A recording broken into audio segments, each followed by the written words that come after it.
Hello everyone, welcome to a very special episode of Living History. In fact, the first of several special episodes because I am currently in Gallipoli with Mr. Peter Hart. And you would have heard Peter on the podcast before. He knows a thing or two about the First World War and he knows a lot about Gallipoli. So it's wonderful to be here with him. And we're going to spend the next couple of days basically exploring the battlefields, just going to places we want to go to, seeing the things we want to see.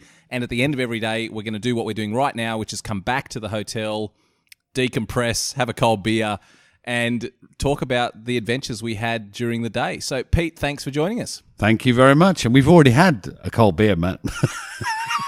That is true. That is true. It won't affect our performance at all. We are professionals. We are. Great day today, the first great day. So I should say to people that normally when I come to Gallipoli, I'm spending my time leading a tour or doing book research or all these jobs that I have to do. Great jobs, but the wonderful thing about this trip is we're going to spend the next 3 days basically just doing what we want to do, exploring the battlefields. And we really kick that off today by exploring a couple of very special places to the north of Anzac that most people don't go to. Well, it's just brilliant. I mean, first we had the experience with the newly cleared area. Let's talk about that first, because that's I mean, because I thought they'd cleared a couple of hundred yards, a couple of 100 meters square. Yeah, basically what we're talking about here is that near Lone Pine, one of the most famous sites at Anzac, is recently the Turkish authorities have cleared some ground that was very heavily fought over during the campaign. And the problem with Gallipoli today is it's very difficult to get an idea of what it was like in 1915 because of the scrub. The scrub has grown enormously. Most of the valleys and gullies are choked with scrub. And so recently the Turkish authorities cleared a large amount of scrub very near to Lone Pine. And we, as Pete just suggested, we thought that they'd cleared a small area to just show the trenches and to show the remains of the fortifications that are there. We went there today and it's several hundred square metres of amazing frontline trench that has been cleared of scrub. And now you can walk through the trenches. They're about probably waist deep. You can walk through the trenches, explore this absolute rabbit warren of trenches. Pete, tell us about your impressions of it. I was just blown over. I wasn't expecting anything like that. But, I mean, to be able to walk down the trenches where the men walked, we found a couple of tunnels and dugouts, and the collapsed dugouts were there. They were all clear. Everything was there, laid out in front of you. It's just so exciting to, I don't know, perhaps we're kids, but we took pictures. I'm sure they'll come out. When you put some pictures up with this podcast. There'll be pictures to support this podcast. There'll be pictures of us just looking like excited 12-year-olds. Well, we did. That was the wonderful thing about it, is that this is an area that, just to put this in context, this is an area that has not been exposed to people for the best part of a century. I mean, I'm sure in the years immediately after the campaign, you could have visited these trenches, but very soon afterwards, the scrub came in, nature took over, like she so often does on battlefields, and these trenches disappeared.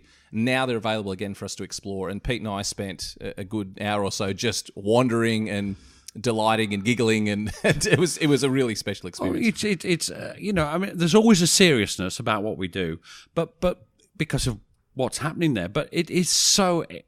When you've studied this stuff, and unless I wouldn't in any way pretend to be an expert on that area, we were pondering where we were and what was happening, but that's all part of the thing. You realise how little you know when something new like that is suddenly brought before you, and you think, now what goes? And I want to go back. I want to get the maps out. I want to study it, and there's so much more to see and to do and to just experience and to think about what the lads suffered, because there's always that people died there, and but. It is just so interesting, and it was all laid out in front of us, wasn't it? I mean, you could see the front lines, you could see the communication. We followed a communication trench back, and I think you filmed it up a hill, and it's stunning, and it's just to the south of Lone Pine, onto Bolton Ridge, we think.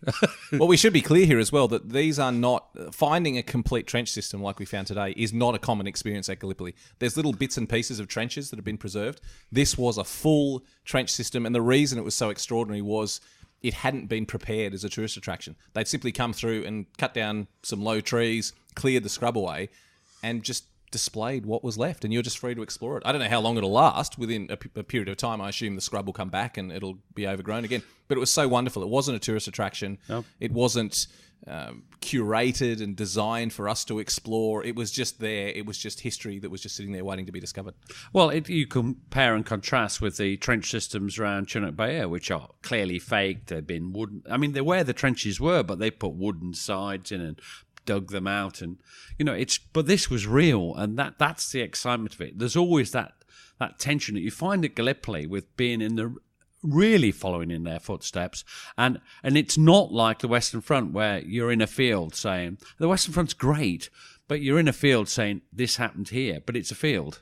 At Gallipoli, you places like that, you can see the trenches. It's an amazing experience. It was fantastic. There's no one alive today who has seen those trenches. That's the remarkable thing about it. There is no one alive who has seen those trenches, and now they are there for everyone to see. It was just extraordinary. Yeah. We could go on and on about it, but it's just if you're coming to Gallipoli, take the opportunity to go and explore those trenches. Just to the south of Lone Pine, easy to find, and it's just extraordinary. It's just a cleared area, and very easy to get onto and to see. Just a wonderful sight. After that, we swung from the Australians to the New Zealanders because we went up to the north of Anzac and the famous New Zealand actions in the famous August offensive and the great New Zealand attack on Chinook Bay. Pete, it was quite an adventure. I took my shirt off when I got back to the room, and I had the scratches and the bruises to demonstrate what a time we'd had. Tell us a little bit about what we were doing and where we went today. Well, what we were doing is basically we walked. We always go down because that's just the way you see things better. And I'm old. But we walked down Rhododendron Ridge, which until we got to the tunnels. The tunnels are fascinating, although they've been blocked off, which is probably just as well. So these are tunnels that were constructed by the Australians, Anzac troops, Australians and or New Zealanders, to tunnel under the Turkish lines, and so the openings are still there. They're quite impressive. They are. So just three levels. There's 3 levels to them. Just to give context here, we're talking about in August, the New Zealanders and the Australians launched a big attack on the heights of Gallipoli, and they attacked obviously from the beach area and north in a big attempt to break out of the prison that the Turks had created, which was the Anzac area. The attacks were unsuccessful. But today you can follow in the footsteps of the New Zealanders, and there's been good work done to preserve or to build tracks and steps, and it gives the opportunity to actually follow in the footsteps of the New Zealanders. So we started, rather than do what the Kiwis had to do, go through the trauma of advancing from the beach up into these incredibly high hills. We started the other way around. We started at the top and walked down, but it was quite remarkable.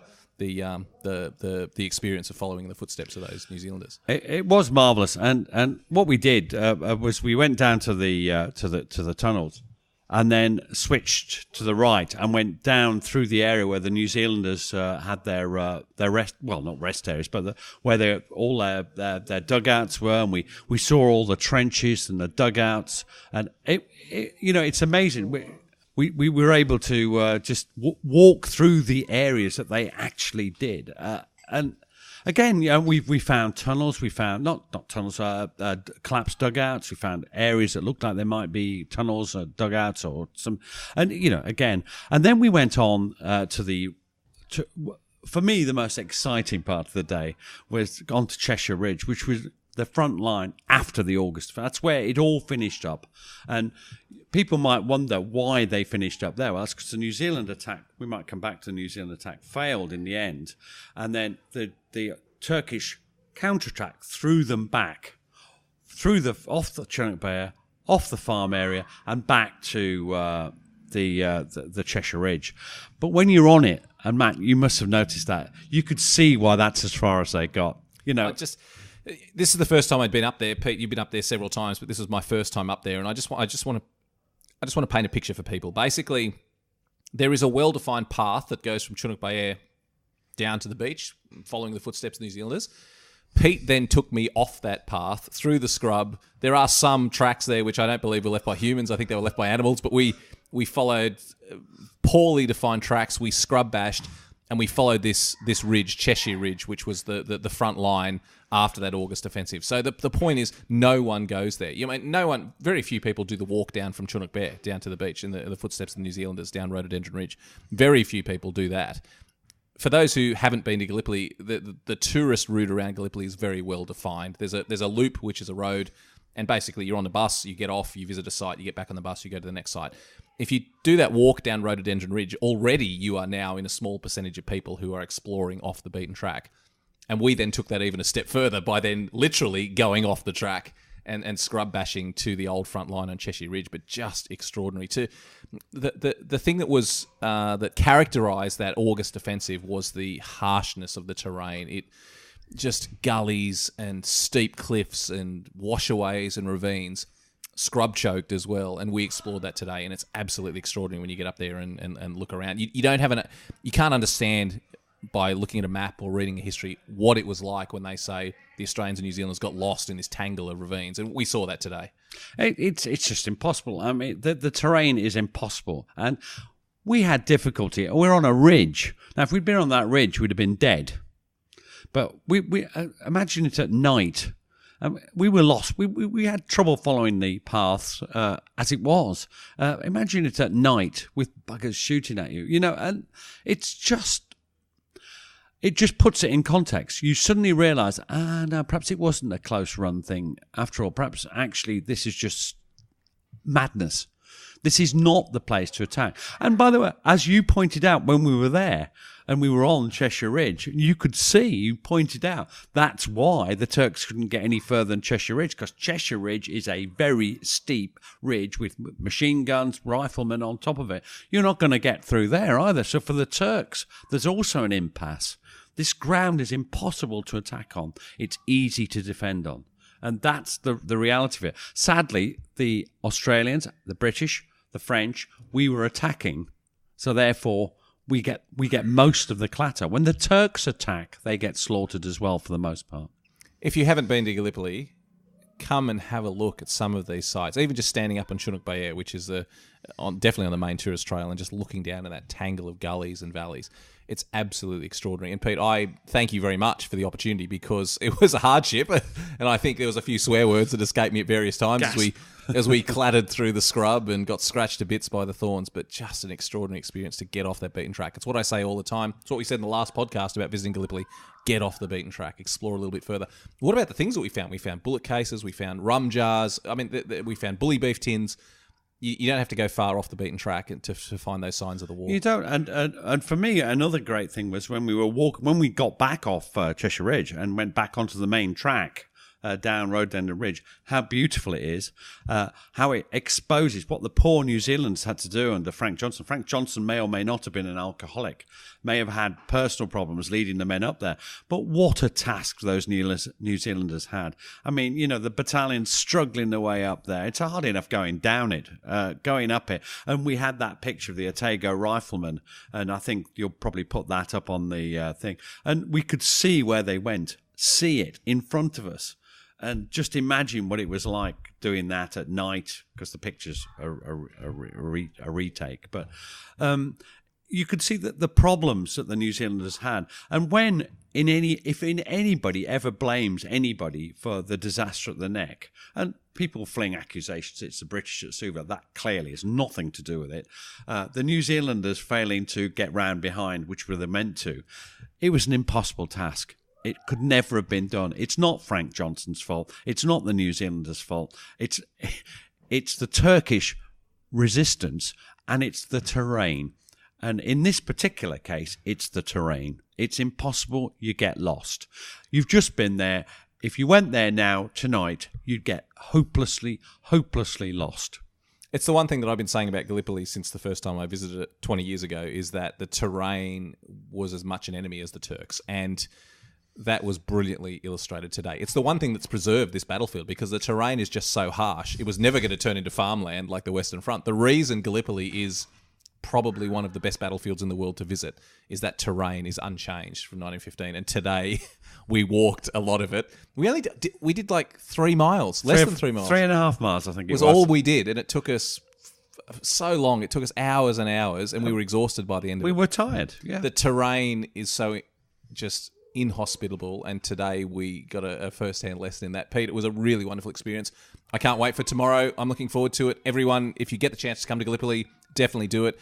But tune into the podcast as well, because we're going to enjoy bringing you this journey to Gallipoli. Pete, thank you so much. We'll talk to you again tomorrow. Thanks, Matt. Cheers.